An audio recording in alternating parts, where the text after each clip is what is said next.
makhluk itu berucap, Aku nggak suka kalian berhubungan.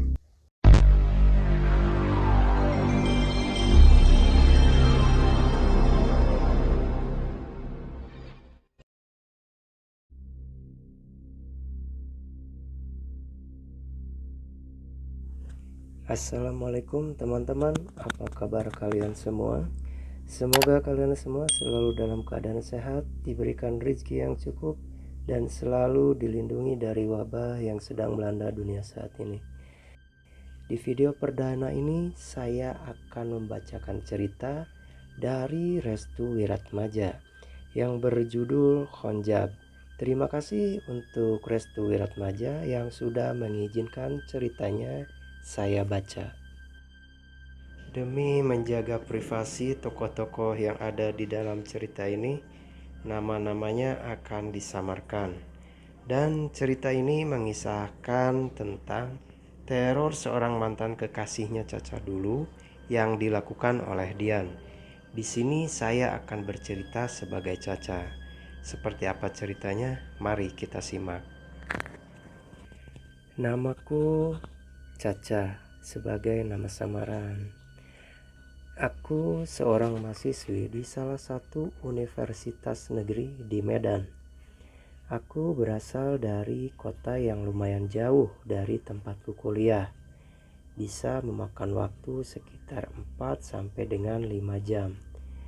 Aku punya mantan bernama Dian dan aku menjalani hubungan selama 6 bulan dengan dia. Hubungan kami berakhir ketika dia tiba-tiba minta putus dariku, dan itu terakhir kalinya aku terima keputusan dia. Bukan sekali atau 2 kali dia putusin aku, tapi berkali-kali karena ego dan sesuatu yang ada di dalam tubuh dia. Aku sebut makhluk ini bernama Khonjab. Sebenarnya Khonjab itu nama setan yang mengganggu manusia ketika hendak melaksanakan sholat. Pacarku ini jarang sekali sholat dan dia dipengaruhi oleh si Khonjab itu sendiri. Awal pacaran dia baik dan normal-normal saja, tapi jalan 3 bulan tingkahnya aneh. Kadang ketika kami teleponan terdengar suara yang gak kukenal, padahal dia yang ngobrol sama aku.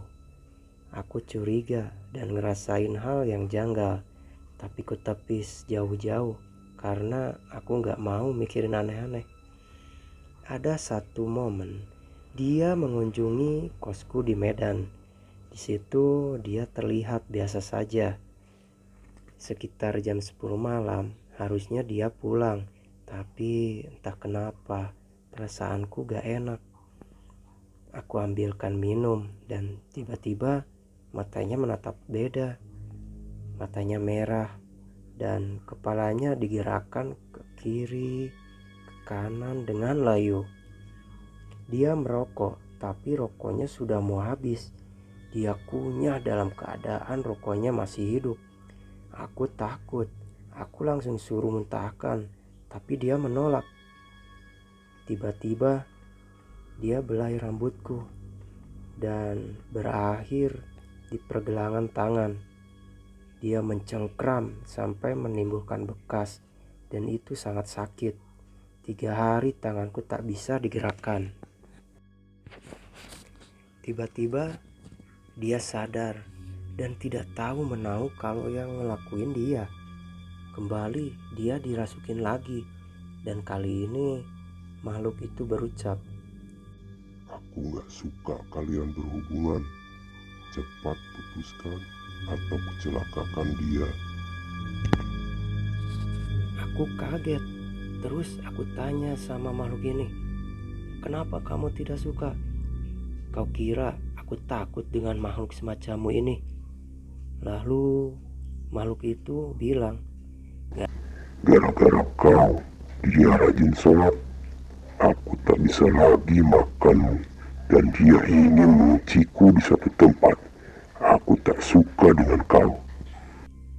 untuk pertama kalinya Dia mengeluarkan suara yang membuatku merinding.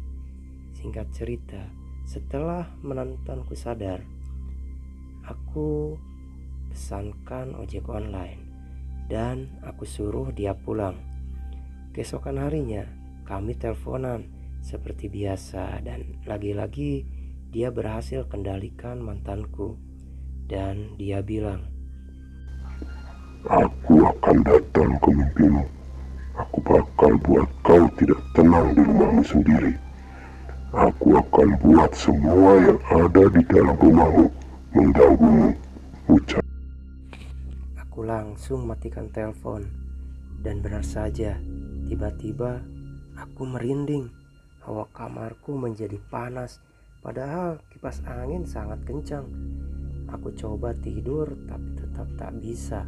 Seseorang seperti mengawasiku di dalam kamar. Aku hanya bisa tidur setelah selesai azan subuh. Ada suatu kejadian lagi. Ketika kami berdua nonton horor, lagi-lagi makhluk ini ambil alih badan mantanku dan dia ketawa di dalam bioskop ketika adegan film membunuh dan meneror para pemainnya. Seketika penonton bioskop terganggu dengan suara mantanku yang ketawa lumayan keras. Suatu hari dia putuskan aku tepat di hubungan kami yang ke-6 bulan. Aku terima dan aku tak menolak, tapi tiba-tiba makhluk ini datang lagi dan tertawa seolah-olah dia senang. Di sisi lain, aku melihat mantanku sedih dan menyesal. Bentuk makhluk ini sangatlah buruk. Aku tak bisa menjelaskannya. 1 bulan berlalu. Aku pindah kos baru, tak lain punya abang sepupu mantanku. Aku tak tahu dia kok bisa ada di situ. Padahal aku tak pernah kontekan dengan dia. Aku abaikan dia. Pas sepupu dia pergi, tinggal kami berdua. Dia ajak balikan dan aku menolak. Tiba-tiba dia ngomong seperti ini, "Kupastikan kau bakal gagal sama cowok manapun yang mau sama kamu. Dan kupastikan kau susah dapat jodoh." Setelah aku lost kontak dengan dia, malam itu aku mimpi diikat di salah satu pohon besar. Aku tak tahu itu di mana. Yang pasti aku ketemu sosok yang sangat buruk rupanya. Dia hanya tersenyum padaku dengan wajah yang sangat hancur. Aku tersentak. Jam 3 pagi lalu aku langsung wudhu dan sholat tahajud. Esoknya seperti biasa aku kuliah. Aku tinggal di rumah kontrakan di Medan berdua dengan kakak sepupuku, tapi dia jarang pulang. Aku tak tahu kenapa. Aku ingat ketika mantanku datang ke rumahku. Dia bilang, "Ada sosok yang suka denganmu di rumah ini. Wujudnya tinggi, rambutnya panjang. Dari pintu depan menuju pintu tengah, dia menghuni di kamar sebelahmu. Kebetulan kamar itu kosong dan kukunci karena tak ada yang menempati di situ. Malamnya entah kenapa aku tak tenang di rumah. Untuk pertama kalinya aku merasa takut dan tak nyaman di rumah itu. Padahal aku terbiasa sendiri di rumah sebesar itu. Rumah itu punya pintu utama langsung mengarah ruang tamu. Lalu untuk menuju dapur ada lorong. Di lorong itu ada 2 kamar dan salah satunya kamarku. Dapur rumahku lebih luas dari ruang tamu. Catnya kusam. Ada gudang kecil di atas. Kamar mandi yang tak ditutup. Aku tak tahu kenapa setiap melihat gudang kecil itu, aku merasa ada sesuatu melihatku dari situ. Tapi aku tak pedulikan. Rumah ini sangat murah. Aku tak berpikir kenapa rumah ini disewakan dengan harga murah. Dan di sini mulai puncak gangguannya. Temanku datang dari kampungku. dan kos di situ. Kebetulan kamar sebelah kosong. Dia bisa melihat yang tak terlihat. Dia bilang dia merinding di rumah ini, walaupun lampu di rumah ini sangat terang. 2 hari kemudian, temanku, sebut saja Ika, tiba-tiba masuk ke kamarku, ketakutan, sekitar jam 4:30 pagi, dalam keadaan masih berhanduk. Aku terbangun dan terkejut melihat dia. Aku bertanya, "Ada apa?" Dia bilang, "Ada yang mengikutiku dari kamar mandi menuju kamar dan dia menyentuhku. Aku takut, Cak." Saking ketakutannya, Ika menangis. Awalnya aku tak percaya, karena aku selaku yang tinggal di rumah itu tak pernah mengalami gangguan seperti itu. Lalu kutenangkan dia, kuajak sholat subuh bersama, karena paginya dia sudah harus di ospek. Ngomong-ngomong, dia adalah teman SMP ku dan baru masuk kuliah setahun setelah aku. Berarti dia juniorku di kampus, tapi beda fakultas. Aku tak bisa ceritakan gangguan-gangguan apa saja, terlalu banyak, tapi ku ceritakan yang langsung dengan mata kepalaku sendiri. Ada sosok perempuan baju putih yang lusuh dan kotor, berambut panjang sepinggang dan tak rata. Dia duduk di atas plafon kamar mandi di gudang kecil. Dia menatapku dengan matanya yang sepenuhnya putih semua. Aku langsung menutup pintu tengah dan masuk ke kamar dan menguncinya. Gangguan demi gangguan di rumah itu yang kami berdua alami. Kuhubungi kakak sepupuku dan menyuruh dia pulang. Kuceritakan semuanya, namun dia tak percaya. Aku pun hanya pasrah. Lalu kupinjam motornya untuk beli makan berdua sama si Ika. Sampai di tempat warung nasi, kakakku video call dan aku sambil menangis. Ada yang mengetok pintu kamarnya 3 kali. Aku langsung cepat-cepat pulang bersama Ika dan langsung ke kamar kakakku. Dia menangis dan bilang dia sangat takut terlihat bayangan dari bawah celah pintu kamarku. Lalu kukunci pintu kamar, takut terjadi sesuatu, dan benar saja dia diganggu. Semenjak itu dia makin jarang pulang dan takut.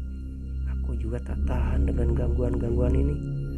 Aku pun pulang kampung dan datang ke tempat Pak Deku yang bisa melihat seperti itu. Dia bilang ada orang laki-laki datang ke rumahmu. Dia punya sesuatu di tubuhnya dan bersekongkol dengan para penghuni rumahmu untuk mengganggumu. Aku terkejut. Aku langsung ingat dengan mantanku, karena hanya dia yang punya sesuatu di tubuhnya, sedangkan temanku tak ada. Aku balik ke Medan.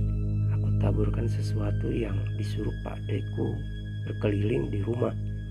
Selepas maghrib, kami taburkan beras kuning merica bulat hitam, dan ketika ingin menaburkan dekat pintu kamar mandi yang bersebelahan dengan pintu belakang, kami berdua terdiam mendengar suara endusan yang sangat berat dan kuat.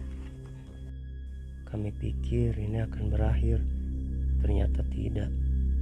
Di luar kamar terjadi aktivitas-aktivitas yang tak terduga.